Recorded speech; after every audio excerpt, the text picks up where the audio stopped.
El Mercado de Colón de Valencia es de estilo modernista. Fue construido entre 1914 y 1916.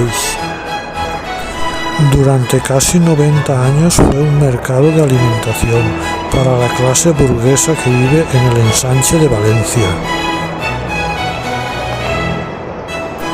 En el año 2003 fue rehabilitado y se convirtió en un mercado gastronómico, donde hay bares y restaurantes.